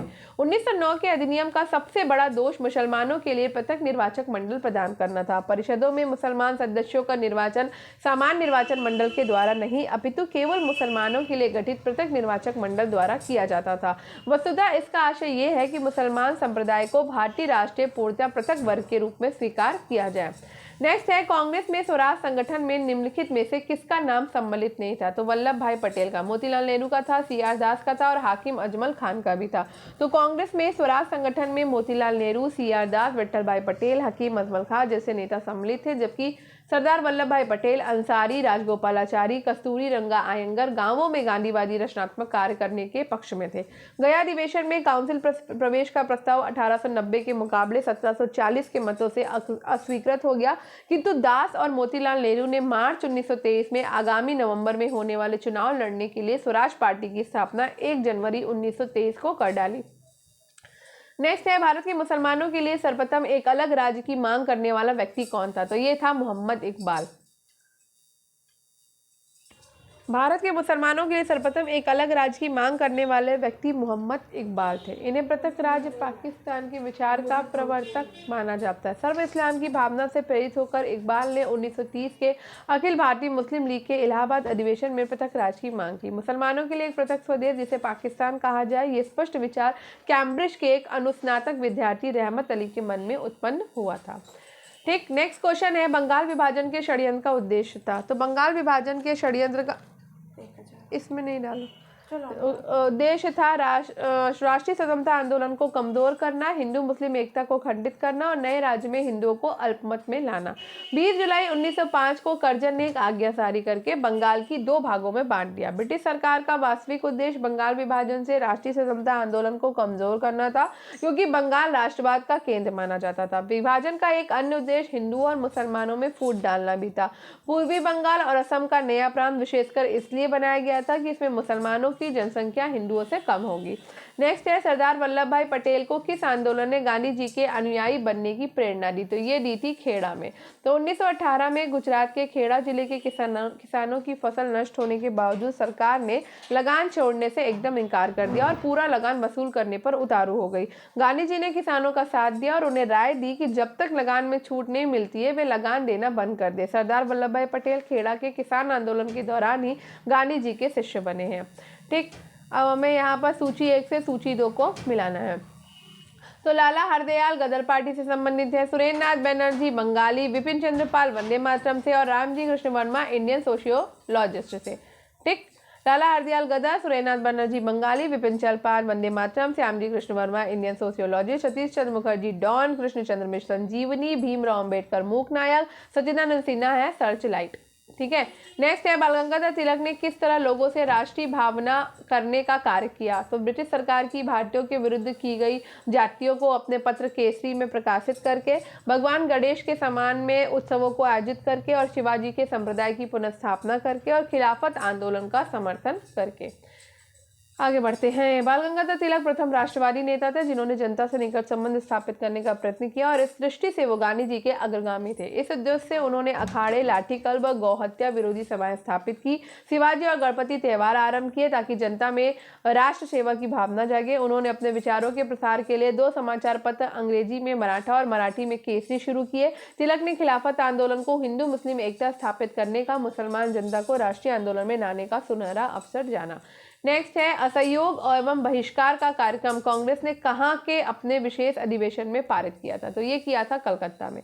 सितंबर 1920 में कलकत्ता में कांग्रेस का विशेष अधिवेशन हुआ। कई वरिष्ठ नेताओं के विरोध के बावजूद असहयोग आंदोलन को कांग्रेस ने मंजूरी दे दी और इसे अपना आंदोलन मान लिया। विरोधियों में प्रमुख CR दास, उनका विरोध विधान परिषद के बहिष्कार को लेकर था और कुछ ही दिन में इनके चुनाव होने वाले थे, लेकिन बहिष्कार के विचार से असहमति रखने वालों ने भी कांग्रेस के अनुशासन का पालन किया और चुनाव में भाग नहीं लिया। दिसंबर में नागपुर में कांग्रेस का वार्षिक अधिवेशन हुआ और इस समय तक कांग्रेस में अंदरूनी विरोध लगभग समाप्त हो चुका था। नेक्स्ट है, उस विदेशी पत्रकार का नाम बताइए जिसने धरसना सॉल्ट वर्क्स पर सत्याग्रह के बारे में समाचार दिए? तो ये दिए हैं वेव मिलर ने। सविनय अवज्ञा आंदोलन के दौरान धरसना नामक कारखाने पर सत्याग्रह सरोजनी नायडू के नेतृत्व में हुआ था और उनके साथ गांधी जी के पुत्र मणिलाल भी थे। जहां सत्याग्रहियों पर हुए पुलिस अत्याचार का विस्तृत ब्यौरा का उल्लेख उपस्थित अमेरिकी पत्रकार वेब मिलर। 1887 का कांग्रेस अधिवेशन कहां पर हुआ? मद्रास में। 1888 का कांग्रेस अधिवेशन कहां पे हुआ? इलाहाबाद में। 1920 का कांग्रेस अधिवेशन कहां पर हुआ? कलकत्ता में। और 1992 का कांग्रेस अधिवेशन कहां पर हुआ है? तो 1992 का जो कांग्रेस अधिवेशन हुआ था वो हुआ था इलाहाबाद में। तो स्टार्टिंग से पढ़ लेते हैं। 1885 का हुआ था बम्बई में। अध्यक्षता किसने करी? WC बनर्जी ने।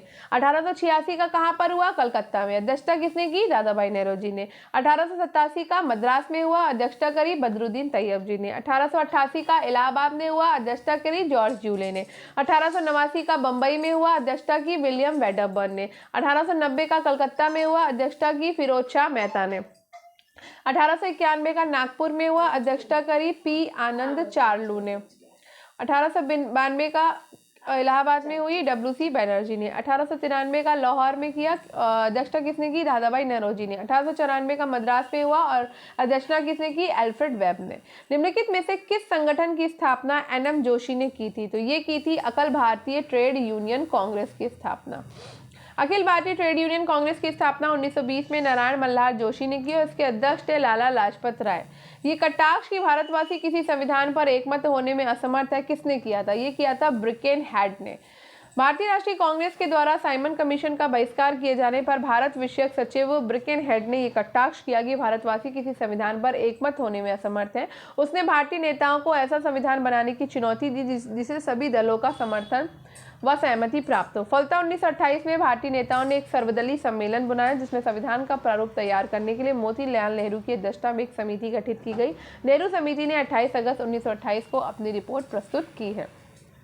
निम्नलिखित में से किसने कांग्रेस के प्रारंभिक अधिवेशन को 3 दिवसीय तमाशा कहा था? तो अश्विनी कुमार दत्त ने। अश्विनी कुमार दत्त आरंभ में ही कांग्रेस से सक्रिय रूप से जुड़े थे और बंगाल विभाजन ने उन पर क्रांतिकारी प्रभाव डाला, अतः वे उदारवादी से उग्रवादी हो गए। उन्होंने कांग्रेस के अधिवेशनों को 3 दिवसीय तमाशा कहा था। अपनी राष्ट्रवादी गतिविधियों के कारण उन्हें दिसंबर 1908 में बंगाल निर्वासित कर दिया गया। उन्होंने ब्रह्म समाज, स्कूल, हितैषणी सभा और पीपुल एसोसिएशन की स्थापना की थी। मोटर चल रही है, जरा देख लो। पंडित मोतीलाल नेहरू की अध्यक्षता में गठित नेहरू समिति का कौन सदस्य नहीं था? तो अरविंदो घोष नहीं थे। ठीक है।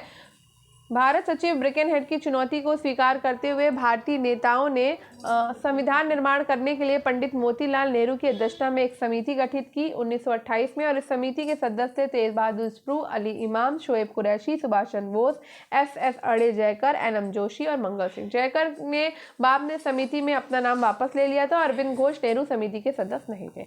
नेक्स्ट है गदर आंदोलन। 1 नवंबर 1913 यूएसए में गदर पार्टी का गठन किया। स्वदेशी आंदोलन 1905 में बंगाल विभाजन के विरोध में चलाया गया। खिलाफत आंदोलन 1920 से 22 में। 1919 में महात्मा गांधी को अखिल भारतीय खिलाफत सम्मेलन का अध्यक्ष चुना गया। दिसंबर 1919 में हुए भारतीय राष्ट्रीय कांग्रेस के अमृतसर अधिवेशन में खिलाफत आंदोलन को अधिक बढ़ावा मिला। नील आंदोलन 1860 में। ठीक। नेक्स्ट है, एक क्रांतिकारी ने 24 साल विभिन्न जेलों में व्यतीत किए, जिनमें से विभिन्न अवसरों पर कुल मिलाकर वो 2.5 वर्ष भूख हड़ताल पर रहा। उसका नाम कौन था? उसका नाम था जोगेश चंद्र चटर्जी। जोगेश चंद्र चटर्जी एक क्रांतिकारी थे और बंगाल में इनका संबंध अनुशीलन समिति की गतिविधियों से था, लेकिन आगे चलकर इन्होंने कानपुर को अपने संगठन का केंद्र बनाया। ये हिंदुस्तान समाजवादी गणतंत्री संघ के संस्थापकों में से थे। उन्हें काकोरी षड्यंत्र कांड में गिरफ्तार करके आजीवन कारावास की सजा दी गई। योगेश चंद्र चटर्जी विभिन्न जेलों में 24 वर्ष व्यतीत करते हुए विभिन्न अवसरों पर कुल मिलाकर 2.5 वर्ष भूख हड़ताल पे रहे।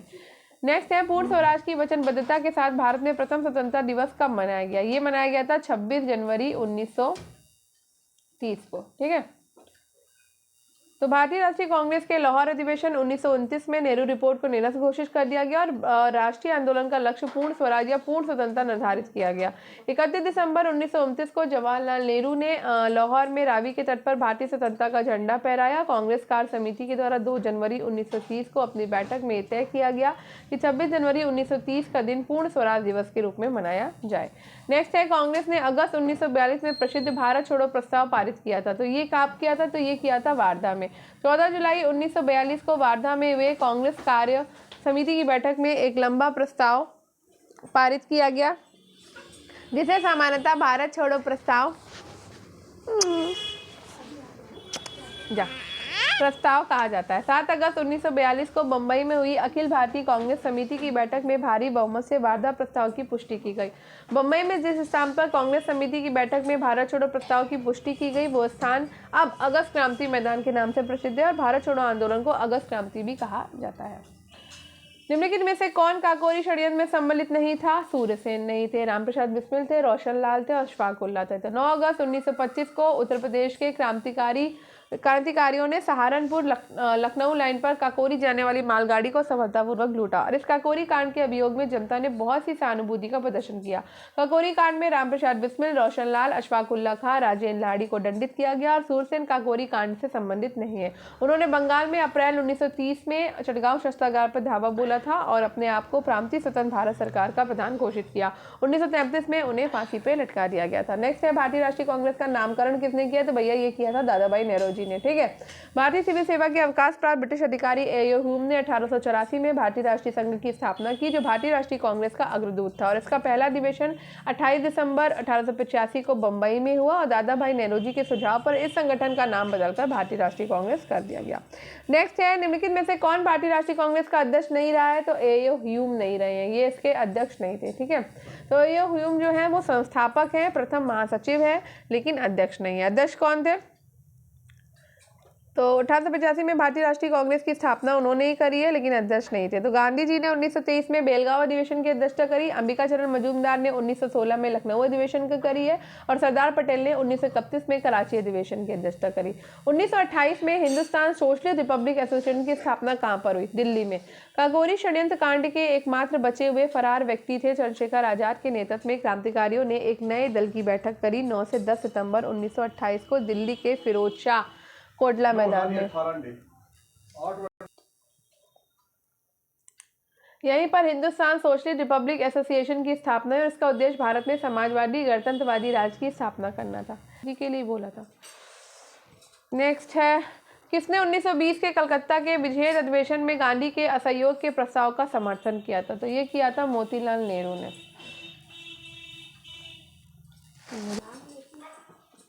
जल्दी लाई थी वो। 1920 में हुए कांग्रेस के विशेष अधिवेशन की अध्यक्षता लाला लाजपत राय ने की। कांग्रेस के इस अधिवेशन में मॉन्टेग्यू चेम्सफोर्ड सुधार के अनुसार 1920 में होने वाले चुनाव के बायकॉट का फैसला किया गया। गांधी जी के क्रमिक अहिंसक आंदोलन का कार्यक्रम स्वीकार किया गया और खुद गांधी जी के द्वारा पेश किए गए इस प्रस्ताव की मांगे सिर्फ 3 थी। खिलाफत के साथ की गई भूल सुधारी जाए, पंजाब के साथ की गई भूल सुधारी जाए और स्वराज स्थापित किया जाए। इस प्रस्ताव का खासकर नई विधान परिषदों के बायकॉट का कड़ा विरोध चित्तरंजन दास, लाला लाजपत राय, एनी बेसेंट, बिपिन चंद्र पाल, मदन मोहन मालवीय। निम्नलिखित में से किसने 1931 के कराची अधिवेशन में मौलिक अधिकारों के प्रस्ताव का प्रारूप तैयार किया था? तो ये किया था जवाहरलाल नेहरू ने। मौलिक अधिकारों से संबंधित है। गांधी इरविन समझौते की स्वीकृति प्रदान करने के लिए कांग्रेस का अधिवेशन मार्च के अंत में कराची में बुलाया गया और इसके अध्यक्ष थे वल्लभ भाई पटेल। यहां समझौते को सर्वसम्मति से स्वीकार कर लिया गया, किंतु कांग्रेस के बाहर युवकों और मजदूर वर्गों के आंदोलन ने समझौते की तीखी आलोचना करी। संभवतः इस पक्ष को संतुष्ट करने के लिए इस अधिवेशन में प्रसिद्ध मौलिक अधिकारों पर प्रस्ताव स्वीकार किया गया।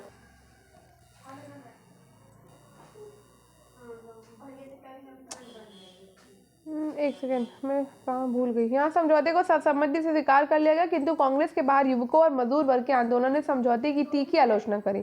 संभवतः इस पक्ष को संतुष्ट करने के लिए इस अधिवेशन में प्रसिद्ध मौलिक अधिकारों पर प्रस्ताव स्वीकार किया गया और उसका प्रारूप जवाहरलाल नेहरू ने तैयार किया था। इसमें कहा गया कि आज़ादी के बाद भारत के संविधान में मौलिक अधिकार अवश्य शामिल किया जाए, परंतु इस अधिवेशन में लाहौर का पूर्ण स्वराज की घोषणा और सिलसिले में साम्राज्यवाद के साथ कोई समझौता न किए जाने की बातें भुला दी गई और कांग्रेस उसी गोलमेज सम्मेलन में भाग लेने के लिए बाध्य थी जिसका बहिष्कार करने का उसने फैसला किया था। गांधी इरविन समझौते से जवाहरलाल नेहरू और सुभाष चंद्र बोस काफी दुखी थे, क्योंकि पूर्ण स्वराज का लक्ष्य व्यवहारिक रूप से छोड़ दिया गया था। निम्नलिखित में से किसे भारतीय क्रांतिकारियों की जननी के रूप में जाना जाता है? तो ये है मैडम कामा। मैडम भीकाजी कामा का जन्म 1861 में मुंबई के पारसी परिवार में हुआ और परिजनों ने उच्च शिक्षा प्राप्त करने के लिए इन्हें इंग्लैंड भेजा, किंतु वहां पढ़ाई में मन नहीं लगा और भारत की स्वतंत्रता के लिए श्यामजी कृष्ण वर्मा एवं सावरकर जैसे लोगों के साथ काम शुरू किया। 18 अगस्त 1907 को जर्मनी के स्टुटगार्ट में आयोजित विश्व समाजवादी देशों के सम्मेलन में भारत का सर्वप्रथम झंडा फहराया और उन्हें प्रथम विश्व युद्ध के दौरान जेल में डाल दिया गया। 4 वर्ष की और घोर यातना भी उन्हें अपने मार्ग से भटका नहीं सकी। 1934 में भारत लौटी और आजादी के लिए काम करती रही। उनकी इस क्रांतिदर्शिता के कारण उन्हें भारतीय क्रांतिकारियों की जननी कहा जाता है। नेक्स्ट है, घुटने टेक कर मैंने रोटी मांगी थी और बदले में मुझे पत्थर मिला। ये कथन किससे संबंधित है? दांडी मार्च से।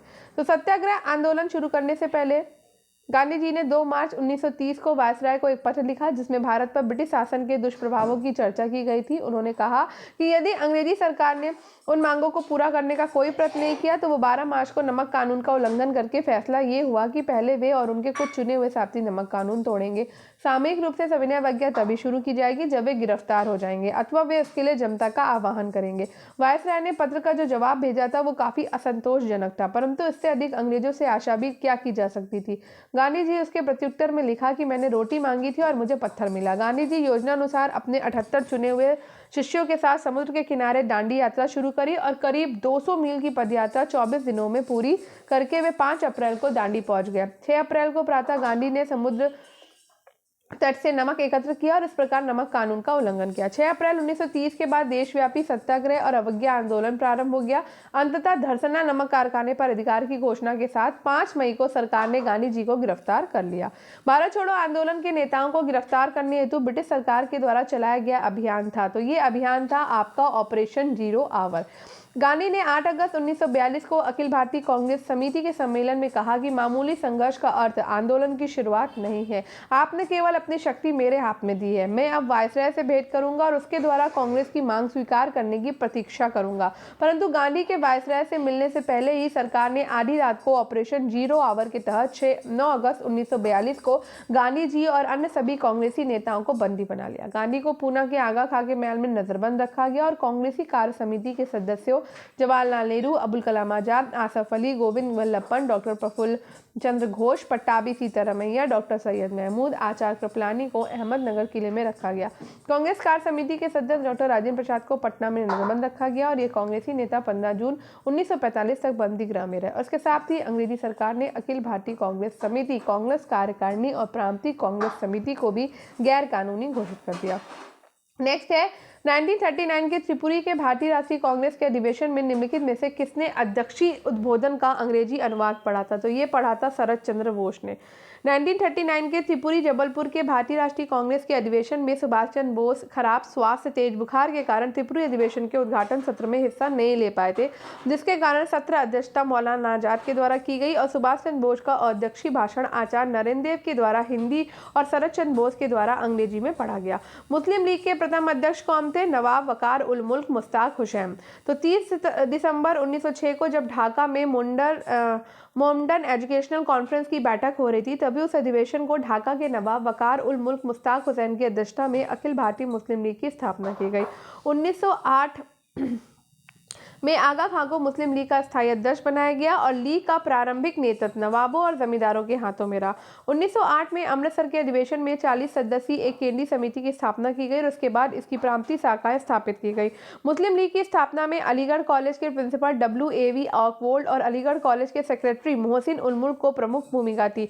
लंदन में मुस्लिम लीग शाखा के अध्यक्ष सर अमीर अली थे। नेक्स्ट है निम्नलिखित में से किसने भारत छोड़ो प्रस्ताव का प्रारूप तैयार किया था? तो ये किया था महात्मा गांधी ने। इस प्रकार के उत्तेजित वातावरण में 7 से 8 अगस्त 1942 को अखिल भारतीय कांग्रेस कमेटी का अधिवेशन मुंबई में हुआ, जिसमें एक लंबे प्रस्ताव के द्वारा अंग्रेजों को भारत छोड़ने के लिए कहा गया था। इस प्रस्ताव का प्रारूप महात्मा गांधी ने तैयार किया था। कांग्रेस की बैठक में इसे जवाहरलाल नेहरू ने प्रस्ताव रखा और मौलाना अबुल कलाम आजाद ने प्रस्ताव का समर्थन किया। कमेटी ने गांधी जी को नेतृत्व प्रदान किया, परंतु साथ ही लोगों को ये चेतावनी दी कि एक ऐसा समय भी आ सकता है जब कांग्रेस लोगों को नेतृत्व ना दे सके। गांधी ने लोगों की आदेश जारी करते हुए करने या मरने के लिए कहा, या भारत को स्वतंत्र करवा लो अथवा इस प्रयत्न में मर जाओ। निम्नलिखित में से किस स्थान पर प्रथम बार 1915 में हिंदू महासभा का गठन हुआ? ये हुआ था हरिद्वार में। हिंदू महासभा की उत्पत्ति और आदिकाल का इतिहास स्पष्ट है। 1910 में इलाहाबाद में प्रमुख हिंदुओं ने अखिल भारतीय हिंदू महासभा बनाने का निश्चय किया। 1911 में पंजाब हिंदू महासभा ने अमृतसर में हिंदू सम्मेलन का आयोजन किया। हिंदू महासभा ने हरिद्वार में अपने मुख्य कार्यालय स्थापित किए और महत्वपूर्ण हिंदू मेलों के अवसरों पर सम्मेलनों का आयोजन किया। अंततः हिंदू महासभा की स्थापना 1915 में हरिद्वार में की गई, जिसके संस्थापक पंडित मदन मोहन मालवीय जी थे। नेक्स्ट है मुस्लिम लीग के किस अधिवेशन में 2 राष्ट्र के सिद्धांत का प्रतिपादन हुआ? तो ये हुआ लाहौर अधिवेशन 1940 में। 22 मार्च 1940 के लाहौर अधिवेशन में जिन्ना ने कहा कि प्रांतीय स्वायत्तता ने यह सिद्ध कर दिया कि भविष्य में मुसलमानों को हिंदू बहुमत के अधीन शासित होना पड़ेगा। इसलिए जिन्ना ने यह भी घोषणा की कि किसी भी दृष्टिकोण से मुसलमान अल्पसंख्यक नहीं वरन एक राष्ट्र हैं और एक राष्ट्र के लिए एक भौगोलिक क्षेत्र, राज्य और स्वदेश आवश्यक है। और इसी अधिवेशन में प्रसिद्ध पाकिस्तान प्रस्ताव पारित किया गया, जिसका मुख्य आधार ये था कि भारत के लिए कोई संविधान मुसलमानों को उस समय तक स्वीकार नहीं होगा जिसमें भारत के पूर्व और पश्चिम के मुस्लिम बहुल क्षेत्रों को स्वतंत्र और सार्वभौम राज्य के रूप में स्वीकार न किया गया हो। साइमन कमीशन भारत में कब आया? 1928 में। साइमन कमीशन की अध्यक्षता में दिसंबर 1927 में साइमन कमीशन का गठन हुआ। इसमें कुल 7 सदस्य थे और सभी अंग्रेज थे। कांग्रेस ने इसे श्वेत कमीशन की संज्ञा दी। 13 फरवरी 1928 को ये आयोग बंबई पहुंचा और उस दिन पूरी बंबई में हड़ताल का आयोजन कर काले झंडे के साथ साइमन वापस जाओ के नारे लगाए गए। निम्नलिखित में से कौन नेता असहयोग आंदोलन का हिस्सा नहीं था? तो M.A. जिन्ना नहीं थे। तो S.N. बनर्जी, मदन मोहन मालवीय, मोहम्मद अली जिन्ना, CR दास, VC पाल आदि ने असहयोग आंदोलन का विरोध किया, किंतु अली बंधुओं और मोतीलाल नेहरू के समर्थन से असहयोग आंदोलन का प्रस्ताव पारित हो गया। आगे चलकर जिन्ना ने कांग्रेस पार्टी छोड़ दी और असहयोग आंदोलन में भाग नहीं लिया। नेक्स्ट है, भारत छोड़ो आंदोलन के समय कौन युवा महिला नेत्री अवज्ञा और प्रतिरोध का प्रतीक थी? तो ये थी अरुणा आसफ अली। अरुणा जी का जन्म बंगाली परिवार में हुआ। 1928 में पढ़ाई छोड़कर आसफ अली से विवाह कर लिया। 1941 के व्यक्तिगत सत्याग्रह में अरुणा जी ने भाग लिया, इसलिए उन्हें जेल में जाना पड़ा। 1942 में मुंबई के ग्वालियर टैंक मैदान में राष्ट्रीय झंडा भी उन्होंने ही फहराया था। यदि कहा जाए कि 1942 की वो नायिका थी तो अनुचित नहीं होगा। उनका महत्वपूर्ण काम था 1942 के आंदोलन भूमिगत रहकर ही क्रांति का संचालन करना। सरकार उनके कार्य से चौकन्नी थी, अतः 1946 तक भूमिगत रहकर ही कार्य करना पड़ा। दैनिक ट्रिब्यून ने इनको 1942 की क्रांति की झांसी की रानी बताया। 1946 में वारंट की अवधि समाप्त होने पर ही प्रकट हुई। गांधी जी ने कहा था, मैं तुम्हारी बहादुरी और साहस की प्रशंसा करता हूँ। आज़ादी के बाद भी उनके रचनात्मक कार्य चलते रहे। 1947 में दिल्ली कांग्रेस कमेटी की अध्यक्षता बनी और 1958 में दिल्ली नगर परिषद की प्रथम महिला चेयरपर्सन। गांधी के भारत छोड़ो आह्वान को किसने अद्वितीय आंदोलन कहा था? तो अद्वितीय आंदोलन कहा था 8 अगस्त 1942 को शुरू हुआ था और इसको सरदार वल्लभ भाई पटेल ने अद्वितीय आंदोलन कहा था।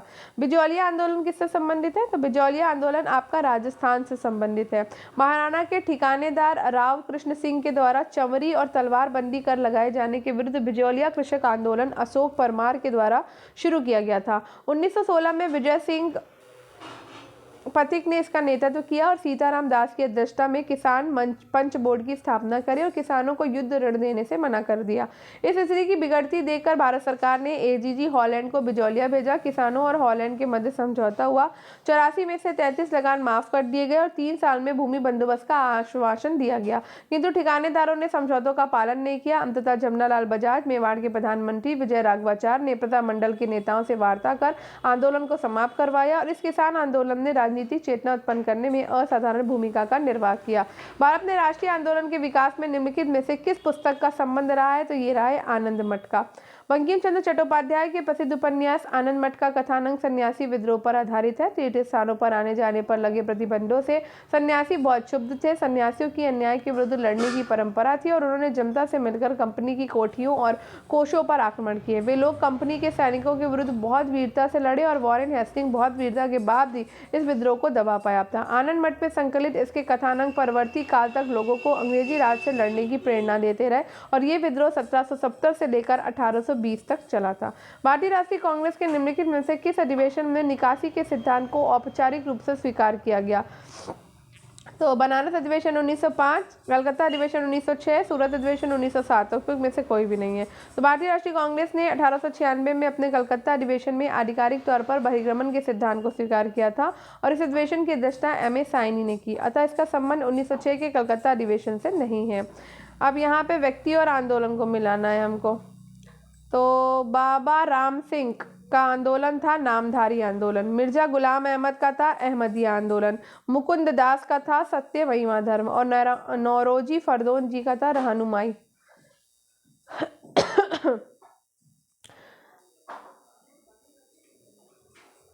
बाबा राम सिंह का संबंध 1860-70 में पश्चिमी पंजाब में फैले कूका आंदोलन से है, जिसमें पंजाब में ब्रिटिश सत्ता समाप्त कर दी थी। बाद में कंपनी सरकार के द्वारा इस आंदोलन का दमन किया गया और राम सिंह कूका को गिरफ्तार कर रंगून निर्वासित कर दिया गया, जहां उनकी 1885 में मृत्यु हो गई। मिर्जा गुलाम अहमद ने अहमदिया आंदोलन की नींव 1889 में डाली। स्वयं मसीहा और महदी होने के बाद धरती पर हिंदू देवता कृष्ण और ईसा मसीह का अवतार होने का दावा किया। मुकुंद दास सत्य महिला धर्म आंदोलन से संबंधित थे। नौरोजी फरदौन जी का संबंध फारसी सुधार आंदोलन और रहनुमाई मजदाइसन सभा से जुड़ा है। इसकी स्थापना 1851 में हुई थी। निम्नलिखित में से किसने 1907 के भारतीय राष्ट्रीय कांग्रेस के सूरत अधिवेशन की अध्यक्षता करी है? तो ये की थी रास बिहारी घोष ने। 1907 में हुए सूरत अधिवेशन की अध्यक्षता रास बिहारी घोष ने करी और इसी सूरत अधिवेशन में कांग्रेस का प्रथम विभाजन नरम दल और गरम दल के रूप में हुआ था, जो 10 वर्षों तक बना रहा। फिर 1916 में लखनऊ अधिवेशन में कांग्रेस के विभाजित हुए गुट एक हो गए थे और इसके अध्यक्ष थे अंबिका चरण मजूमदार। गोपाल कृष्ण गोखले ने ने 1905 में हुए बनारस कांग्रेस अधिवेशन की अध्यक्षता करी है। 1890 में हुए कलकत्ता अधिवेशन की अध्यक्षता फिरोज शाह मेहता ने करी थी। और दादा भाई नेहरूजी ने कांग्रेस के 3 अधिवेशनों की अध्यक्षता करी है। 1886 के कलकत्ता अधिवेशन की, 1893 के लाहौर अधिवेशन की और 1906 के कलकत्ता अधिवेशन की। निम्नलिखित में से कौन सही सम्मिलित नहीं है? तो Shyam ji Krishna Varma Indian home rule society से नहीं है। Ram Prasad Bismil Hindustan socialist republic association के सदस्य थे। भूपेन्द्र नाथ दत्त अभिनव भारत के थे और भगत सिंह बंदी जीवन के। प्रसिद्ध क्रांतिकारी श्याम जी कृष्ण वर्मा जी ने इंडियन होम रूल सोसाइटी और इंडियन हाउस की स्थापना 1905 में लंदन में की है। राम प्रसाद मिश्रित, योगेश चंद्र चटर्जी, सतीन्द्र नाथ सान्याल 1924 में हिंदुस्तान रिपब्लिक एसोसिएशन की स्थापना कानपुर में की थी, जबकि हिंदुस्तान सोशलिस्ट रिपब्लिक एसोसिएशन की स्थापना 1928 में भगत सिंह ने दिल्ली में की। भूपेन्द्र नाथ दत्त बारिन घोष ने युगांतर नामक संस्था की स्थापना 1906 में कलकत्ता में की थी, जबकि अभिनव भारत वीडी सावरकर की संस्था है, जिसकी स्थापना 1906 में लंदन में भारत में की गई थी। और बंदी जीवन सचिन नाथ सान्याल की आत्मकथा है, न कि कोई संस्था।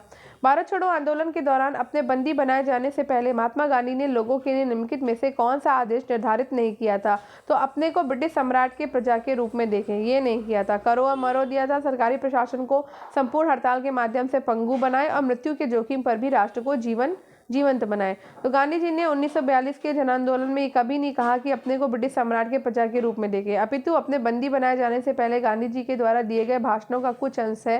संपूर्ण आज़ादी से कम किसी चीज़ से मैं संतुष्ट होने वाला नहीं। हो सकता है नमक टैक्स शराबखोरी को खत्म करने का प्रस्ताव शासन दे, लेकिन मेरे शब्द होंगे आज़ादी से कम कुछ भी नहीं। मैं आपको एक मंत्र देता हूँ, करो और मरो। इस मंत्र का आशय है या तो हम भारत को आज़ाद करवाएंगे अथवा कोशिश में अपनी जान दे देंगे। 1946 का नौसेना विद्रोह किस पोत पर शुरू किया गया था? तो ये शुरू किया गया था INS तलवार पे। फरवरी 1946 में नौसेना के कुछ नाविकों को मुंबई की बैरकों में ट्रेनिंग दी जा रही थी। ट्रेनिंग के जहाज तलवार के नाविकों ने ब्रिटिश अफसर के सामने शराब खाने के बारे में अपनी शिकायत पेश करी। ब्रिटिश अधिकारी ने बड़े व्यंग के साथ जवाब दिया, भिखमंगे चुनकर लाने वाले नहीं हो सकते। हमने ये भी कहा कि जो कंकड़ पत्थर मिला चावल नहीं खाते, वे खुद अपने हाथ से चावल साफ करें। नाविकों ने अफसर के इस कथन के विरुद्ध प्रतिवाद किया। शीघ्र ही बैरकों की दीवारों पर नारे दिखाई पड़ने लगे, अंग्रेजों भारत छोड़ो, हिंदुस्तान जिंदाबाद। कमांडर ने इसके लिए रेडियो ऑपरेटर दत्त को जिम्मेदार समझा। अधिकारियों को संदेह था कि दत्त कम्युनिस्ट पार्टी के आदमी है और उन्हें गिरफ्तार कर लिया गया। इसका जवाब नाविकों ने 18 फरवरी 1946 को हड़ताल से दिया। यह हड़ताल बैरकों के नाविकों से हुई और दोपहर तक तलवार के सारे नाविक हड़ताल में शामिल हो गए थे। निम्नलिखित में से किस अधिवेशन में मुस्लिमों के लिए पृथक निर्वाचक को प्रारंभ किया गया था? तो ये किया गया था मार्ले मिंटो सुधार अधिनियम। मार्ले मिंटो अधिनियम 1909 सुधार अधिनियम, मार्ले मिंटो अधिनियम 1909। तो 1909 के अधिनियम के द्वारा सुधारों के नाम पर चुनाव पद्धति में सांप्रदायिकता को बढ़ावा दिया, ताकि भारतीय राष्ट्रवादियों की एकता को तोड़कर उन्हें विभिन्न भागों में बांट दिया जाए। ये अलगाववाद की नीति केवल मुसलमानों तक ही सीमित नहीं थी, बल्कि जमींदारों, व्यापारियों, पूंजीपतियों आदि को अलग अलग वर्गों में बांटकर देशवासियों को विभाजित करने की नीयत से अपनाई गई थी। ये नीति भारत के भावी राजनीतिक इतिहास के लिए अत्यंत घातक सिद्ध हुई। स्वयं भारत सचिव मार्ले ने वायसराय मिंटो को एक पत्र में ठीक ही लिखा था, याद रखना कि पृथक निर्वाचन क्षेत्र बनाकर हम ऐसे घातक विष के बीज बो रहे हैं जिसकी फसल बड़ी कड़वी होगी। नेक्स्ट है, निम्नलिखित में से किसने 1942 में भारत छोड़ो प्रस्ताव का समर्थन किया? तो ये किया था AK आजाद ने। 1942 में भारत छोड़ो प्रस्ताव का समर्थन अबुल कलाम आजाद ने किया। भारत छोड़ो आंदोलन को अगस्त क्रांति के नाम से जाना जाता है। 14 जुलाई 1942 को कांग्रेस कार्यकारिणी ने अंग्रेजों के चले जाने का प्रस्ताव पारित किया और स्पष्ट कहा कि यदि यह अपील स्वीकार नहीं होती तो हम लोग महात्मा गांधी के नेतृत्व में देश में एक सविनय अवज्ञा आंदोलन चलाने के लिए बाध्य हो जाएंगे।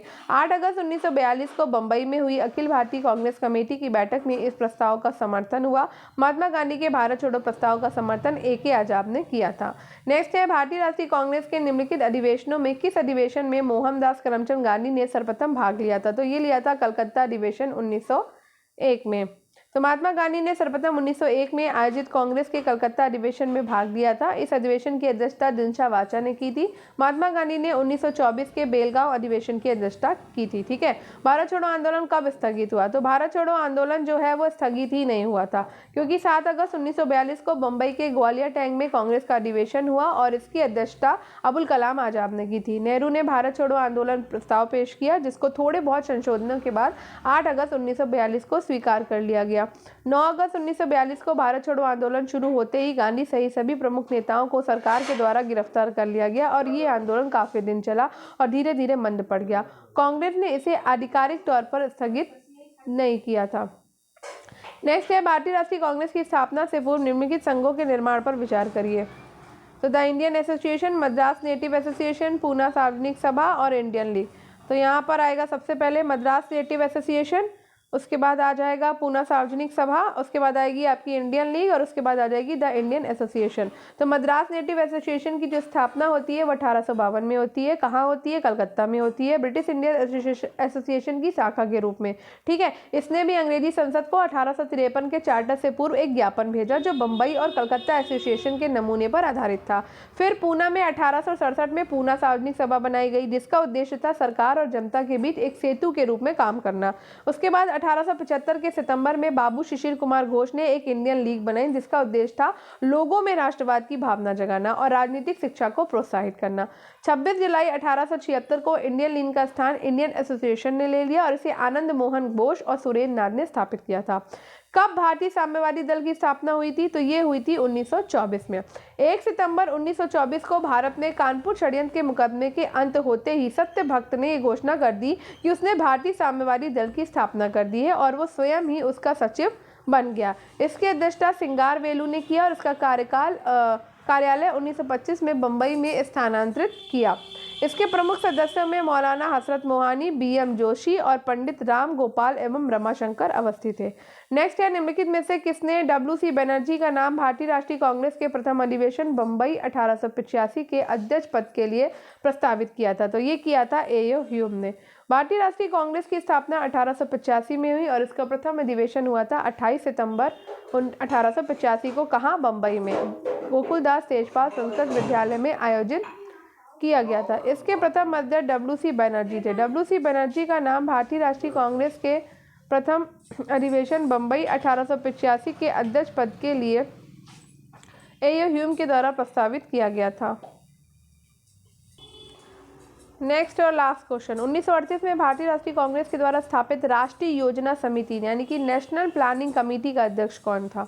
तो नेशनल प्लानिंग कमेटी के अध्यक्ष थे जवाहरलाल नेहरू। तो इस संबंध में ये स्मरणीय है कि 1938 में ही कांग्रेस ने एक राष्ट्रीय योजना समिति का गठन किया था जिसके अध्यक्ष जवाहरलाल नेहरू थे और समिति ने योजना के सभी पक्षों का विस्तार से अध्ययन। तो कैसी लगी आपको ये क्लास? आई होप आपको आज की ये क्लास पसंद आई होगी। तो अगर आपको आज की ये क्लास पसंद आई हो तो वीडियो को लाइक, शेयर और चैनल को सब्सक्राइब करना बिल्कुल ना भूलें और स्टडी विद एनु के साथ कनेक्टेड रहें। स्टडी विद एनु को सब्सक्राइब करना, बेल आइकन को प्रेस करना, शेयर करना, लाइक करना बिल्कुल भी मत भूलें। अगर थोड़ी सी भी क्लास आपके लिए यूज़फुल है तो इस क्लास को आगे ज़्यादा से ज़्यादा शेयर कर दो और लाइक और सब्सक्राइब करना बिल्कुल मत भूलें। ठीक है, चलिए मिलते हैं कल, तब तक के लिए बाय बाय। तो 500 प्लस क्वेश्चन है तो हमने आज 500 क्वेश्चन इसमें कंप्लीट कर लिए हैं और कल हम 501 से इसमें 561 यानी कि 61 क्वेश्चन जो है वो हमारे रह गए खाली इस टॉपिक से। उसके बाद हमारा दूसरा नया टॉपिक जो है ना वो शुरू हो जाएगा। ठीक, तो चलो मिलते हैं कल, तब तक के लिए बाय बाय, पढ़ते रहिए।